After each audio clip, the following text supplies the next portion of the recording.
पुलकेश शर्मा, आप देख रहे हैं एसएस न्यूज सिटी हलचल। खबरों का सिलसिला आगे बढ़ाते हुए नजर डालते हैं आज की पहली खबर पर। शुक्रवार देर शाम को नगर विधायक रितेश गुप्ता ने पीतल नगरी स्थित नंद कॉलोनी में जनता दरबार लगाकर सैकड़ों समस्याओं को हल किया। उन्होंने कहा कि पूरे शहर में जनता दरबार लगाकर सभी क्षेत्रों की समस्याओं का जल्द ही हल किया जाएगा। नगर विधायक रितेश गुप्ता ने पीतल नगरी नंद कॉलोनी में जनता दर्शन दरबार लगाया, जिसमें सैकड़ों समस्याएं नगर विधायक के सामने आईं, जिसे नगर विधायक ने तुरंत फोन के माध्यम से तथा संबंधित विभाग के अधिकारियों से वार्ता कर लोगों की समस्याओं का निस्तारण कराया। नगर विधायक ने जनता की अत्यधिक भीड़ को देखते हुए 2 घंटे की बजाय 2.5 घंटे तक जनता दर्शन दरबार लगाया।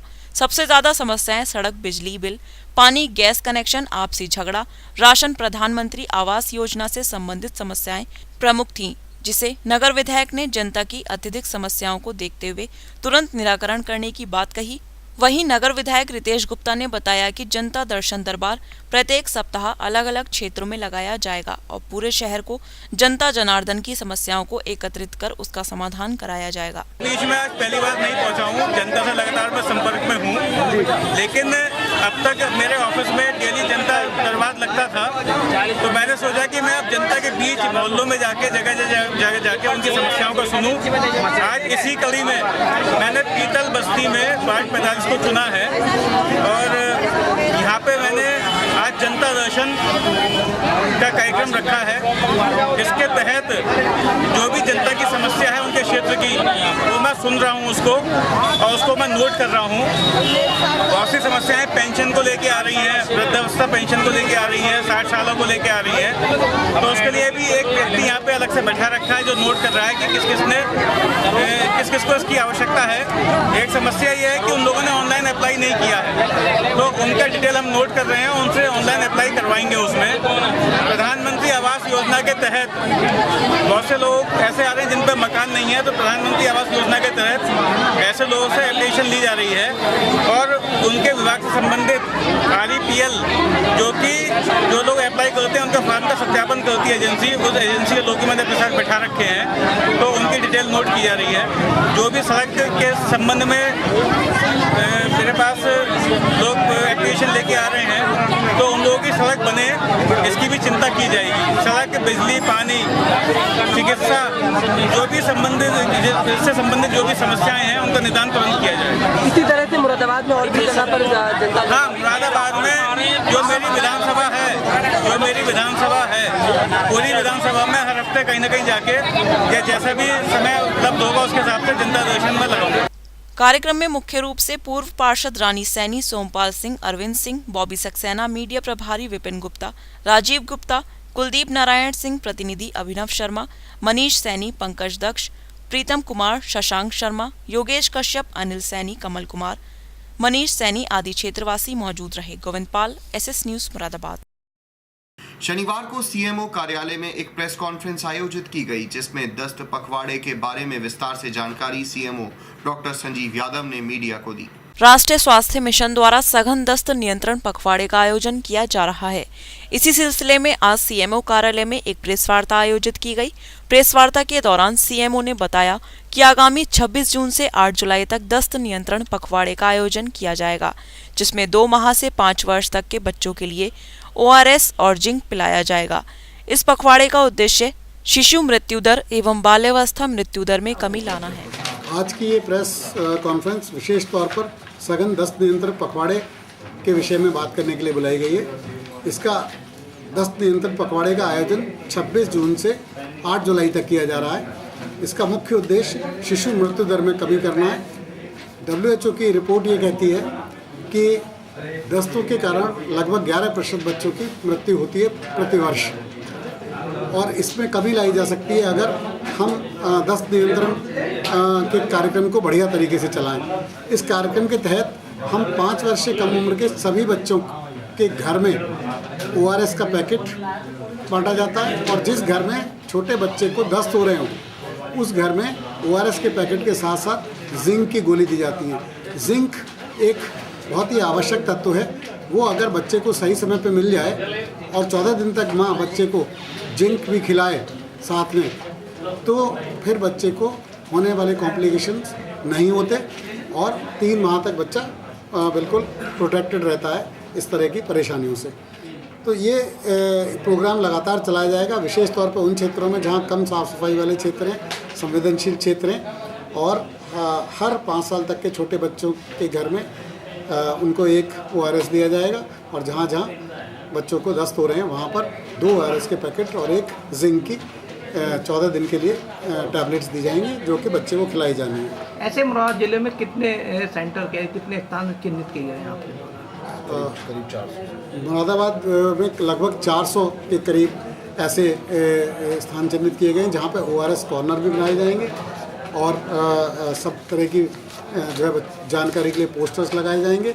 इसके साथ साथ हम लोग शिक्षा विभाग के साथ मिलकर, जो शिक्षा विभाग को हमारी ओर से पोस्टर्स दिए गए हैं, जो कि सभी स्कूलों में जहाँ पर पानी पीने की जगह है वहाँ लगाया जाएगा। उसमें बच्चों को ये प्रदर्शित किया गया है कि उनको किस तरीके से अच्छी तरह हाथ धोने चाहिए, और हमारे ओर से शिक्षा विभाग को ये कहा गया है कि वो बच्चों को स्कूल में प्रेयर के टाइम पर एक बार हाथ धोने के विषय में अवश्य बताएं, जिससे कि बच्चे आगे आने वाले मौसम में लगातार हाथ पहले धोकर तभी कुछ खाएं पिए, जिससे कि बच्चों को दस्त। ईदगाह में ईद उल फितर पर होने वाली नमाज के मद्देनजर सुरक्षा की दृष्टि से सिविल डिफेंस के वार्डनों को भी तैनात किया गया है, जिसकी विस्तृत जानकारी नागरिक सुरक्षा विभाग के चीफ वार्डन अकरम शमसी ने SS न्यूज सिटी हलचल को दी।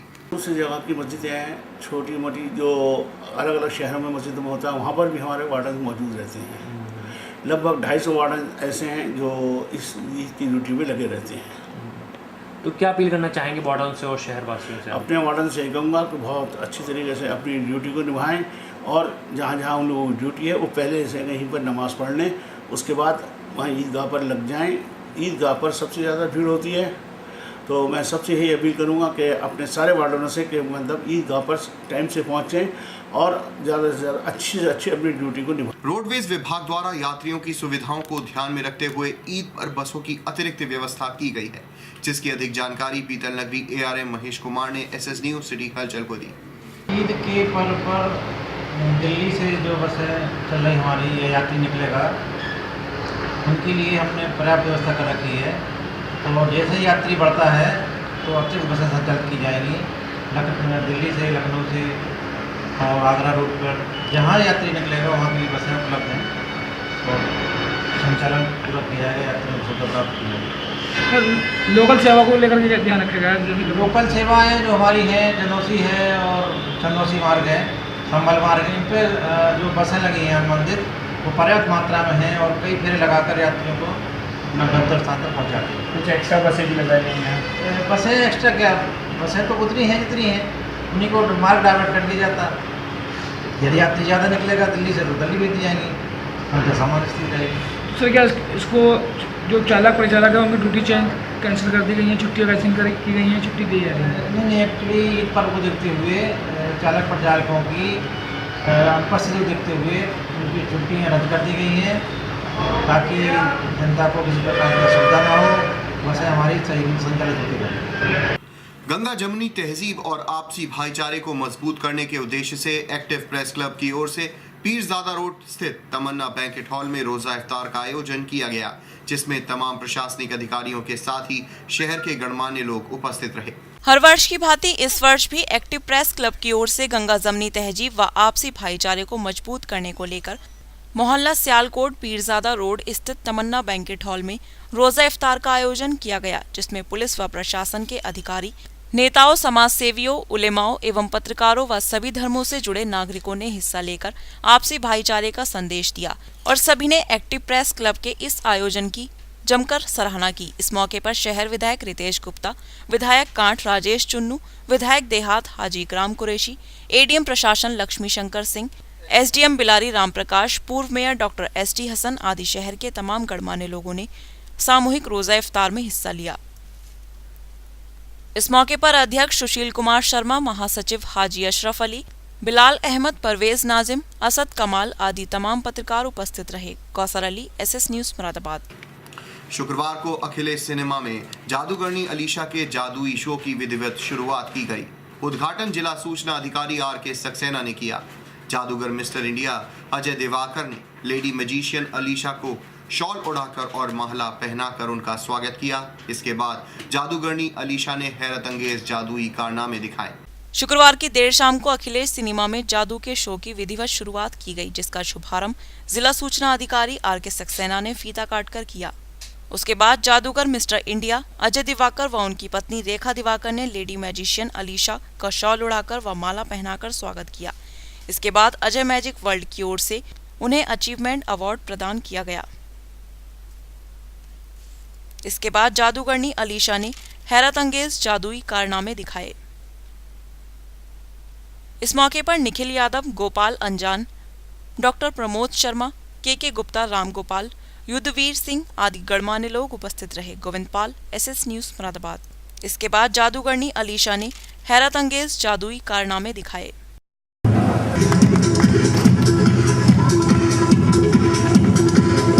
Be ready. 1, 2, and 3.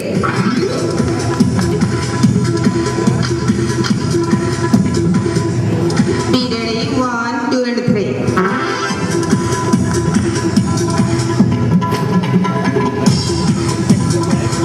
Be ready. 1, 2, and 3.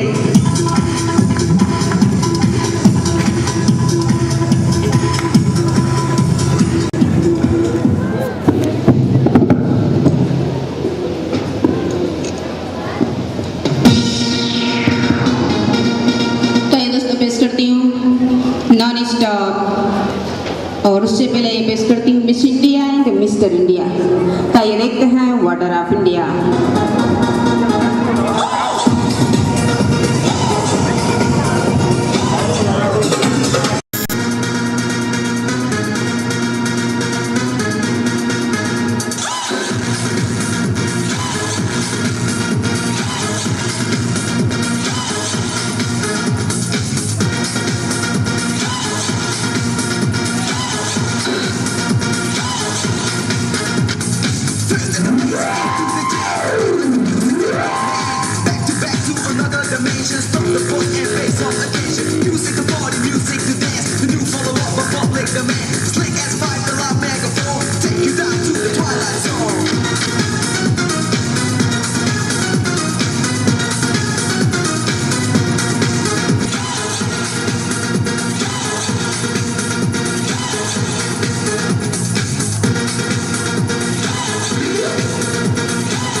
मौके पर निखिल यादव, गोपाल अंजान, डॉक्टर प्रमोद शर्मा, के गुप्ता, राम गोपाल, युद्धवीर सिंह आदि गणमान्य लोग उपस्थित रहे। Govindpal, SS news, Moradabad. Sonakpur handball संघ द्वारा शुक्रवार की शाम को विश्व हैंडबॉल दिवस को केक काटकर मनाया गया, जिसमें तमाम खिलाड़ियों ने हिस्सा लिया। सोनकपुर हैंडबॉल संघ द्वारा विश्व हैंडबॉल दिवस केक काटकर मनाया गया। सोनकपुर हैंडबॉल के कोच ब्रजेश खारबाल ने बताया कि 1994 में इस खेल की नींव रखी गई थी और 23 जून को हैंडबॉल डे मनाया जाता है। इसी को लेकर 23 जून के दिन सोनकपुर स्टेडियम में यह दिवस बहुत धूमधाम के साथ मनाया गया। इसमें सभी खिलाड़ियों का सहयोग रहा। कोच ब्रजेश खारबाल के साथ शुभम, बलवंत, अरविंद, अमित, रजत, कौशल, संजू, मयंक, दीपेंद्र, माखन, आशु, राजू, रोहित, जितेंद्र, रवि, महक, चंचल, आकाश, वंदना, नीलम, ज्योति, प्रिया, महजबीन, रिया, शीतल आदि खिलाड़ियों ने केक काटकर हैंडबॉल डे मनाया। इस मौके पर हैंडबॉल मैच भी खेला गया। मैं ब्रिजेश्वर कुमार खरवार, हैंडबॉल प्रशिक्षक, सोनकपुर स्टेडियम, मुरादाबाद। 23 जून 1994 से हैंडबॉल डे मनाया जा रहा है। आज दिनांक 23/6/2017 को हैंडबॉल दिवस 23 वर्ष मनाते हुए हो गया है। हमारे हैंडबॉल खिलाड़ीगण इस हैंडबॉल दिवस को काफ़ी खुशी से मना रहे हैं सोनकपुर स्टेडियम, मुरादाबाद में। जय हिंद, जय भारत। उत्तर प्रदेश पुलिस इज्जत की खातिर होने वाली हत्याओं को रोकने के लिए सजग होने का दावा भले ही करती हो, लेकिन पश्चिमी यूपी में इज्जत की खातिर हत्याओं का सिलसिला थमने का नाम नहीं ले रहा है। ताजा मामला मुरादाबाद जनपद का है, जहां परिजनों की मर्जी के खिलाफ 3 साल पहले अपने ही पड़ोस में रहने वाले प्रेमी से शादी करने की सजा एक विवाहिता को मिली। गैर बिरादरी के युवक से प्रेम विवाह करने के चलते समाज में अपनी बदनामी होने से नाराज मायके वालों ने आज युवती के ससुराल में जाकर पहले तो उसकी हत्या की और उसके बाद बदले की आग बुझाने के लिए उसके शव को चारपाई से बांधकर आग के हवाले कर दिया। युवती को बचाने आई उसकी ननद भी इस हमले में बुरी तरह झुलस गई। परिजनों की तहरीर पर पुलिस ने मुकदमा दर्ज कर जांच शुरू कर दी है, लेकिन परिजनों का आरोप है कि युवती के मायके वाले पहले भी हमला कर चुके थे, लेकिन पुलिस ने उल्टा ससुरालियों के खिलाफ मुकदमा दर्ज कर दिया था। मुरादाबाद जनपद के मुंडा पांडे थाना क्षेत्र के आंवला घाट गांव में रहने वाली गुलफशा ने 3 साल पहले अपनी मर्जी और घरवालों के खिलाफ जाकर अपने ही पड़ोस में रहने वाले प्रेमी साकिब से कोर्ट मैरिज की थी। गांव में महज 200 मीटर से कम दूरी पर दोनों के घर होने और गैर बिरादरी का प्रेम होने के चलते गुलफशा के परिजनों को यह रिश्ता कभी नहीं पसंद आया।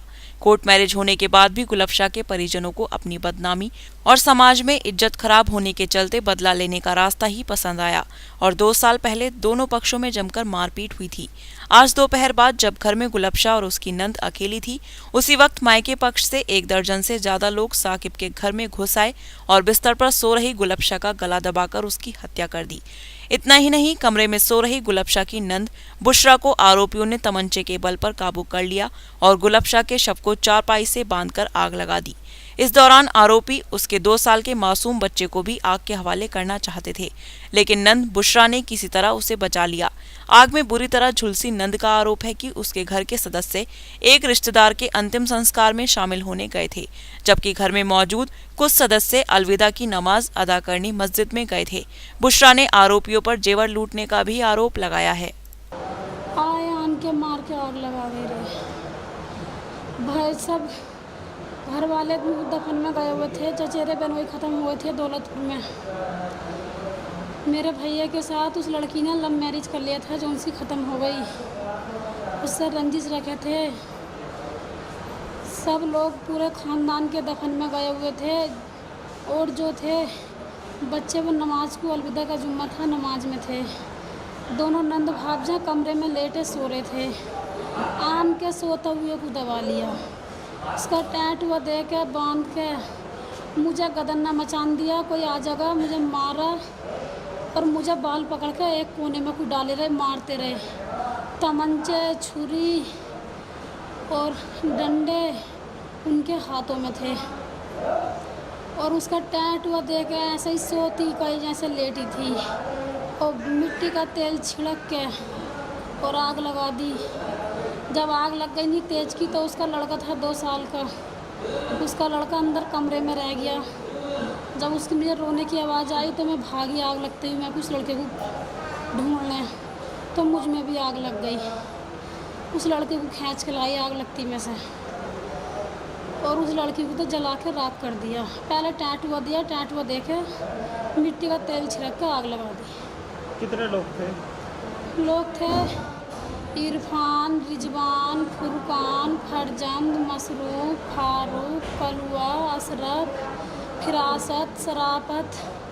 मेरे सारे नाक कान ले गए, मेरा कई तोले सोना खींच के ले गए, सब कानों में से, गले में से, हाथों में से सब चीज़ ले गए।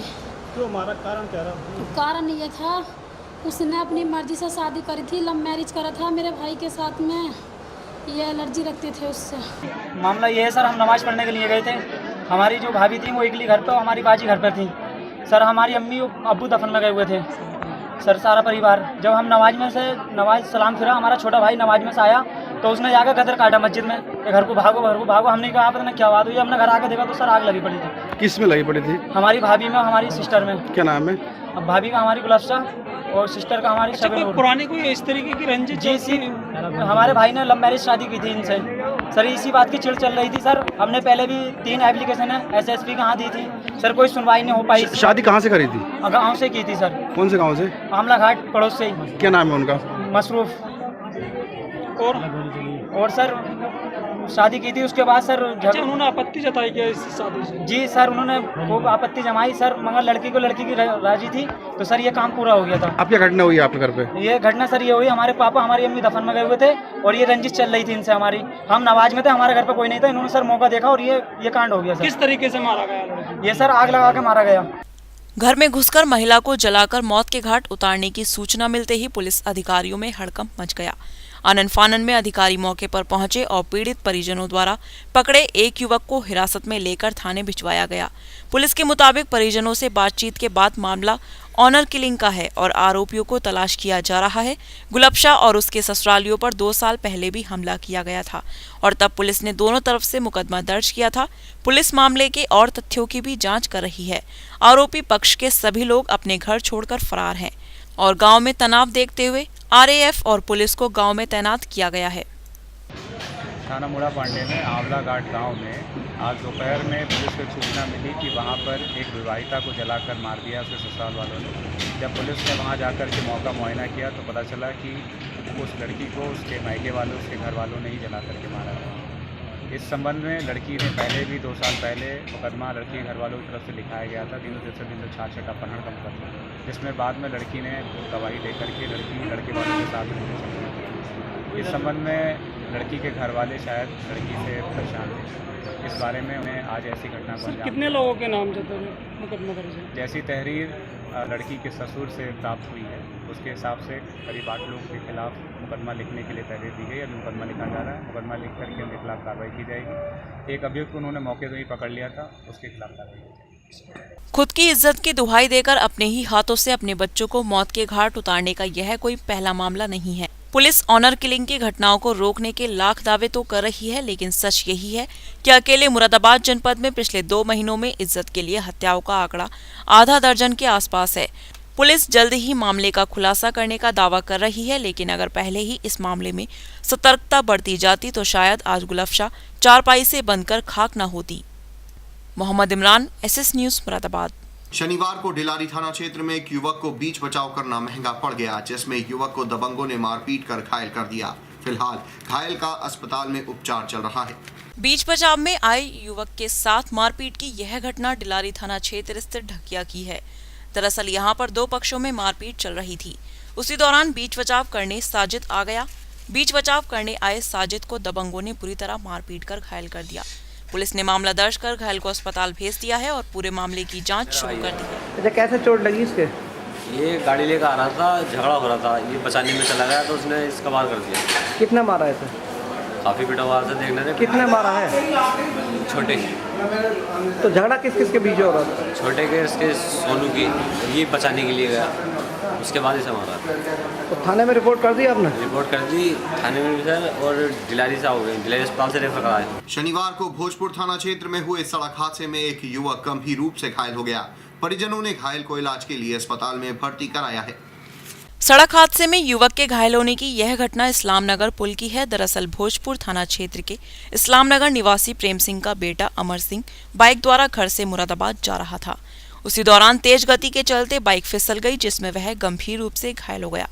परिजनों ने उसे इलाज हेतु अस्पताल में भर्ती कराया है, जहां उसका उपचार चल रहा है। कहाँ पे गिरा? सैदपुर पुल के पार तो कैसे गिरी बाइक? जंप था वहाँ पे, जंप से जैसे घुमाई खुदाई गाड़ी गिर गई, फिसल गई गाड़ी। कब की घटना है? ये अभी थोड़ी देर पहले, लगभग 45 मिनट हो गए। अस्पताल लेके कौन आया है ना? जी इनके पूरा परिवार है। शुक्रवार की रात भोजपुर थाना क्षेत्र में जमीन के विवाद के चलते दबंगों ने एक महिला को मारपीट कर घायल कर दिया। पुलिस ने मामला दर्ज कर घायल को अस्पताल भेज दिया है। जमीन के विवाद के चलते महिला के साथ मारपीट की यह घटना भोजपुर थाना क्षेत्र के अक्का शाहपुर की है। दरअसल यहां पर स्वर्गीय इकबाल का परिवार रहता है। उसकी पत्नी नुसरत जहां का जमीन को लेकर जेठ सफदर से विवाद चल रहा है। इसी विवाद के चलते बीती रात सफदर ने उसे मारपीट कर घायल कर दिया। पुलिस ने घायल को अस्पताल भेज दिया है और पूरे मामले की जांच शुरू कर दी है। बहुत मारा मुझे। क्यों मारा? बे खत्म मारा कि निकल जाए, यहाँ से चली जाओ। ये सफदर कौन है तुम्हारा? जेठ है। तो क्यों निकालना चाहता है तुम्हें? ये हमारा पति खत्म हो गए इकबाल। तुम मकान पर कब्जा करना चाहते हो? मुझे बोलो। हाँ मकान पर कब्जा कर जाओ। मकान मेरी कॉलोनी। तो क्या मारा था आपके? तबल्ले पाए। SS न्यूज़ सिटी हलचल के संस्करण में इतना ही। नमस्कार।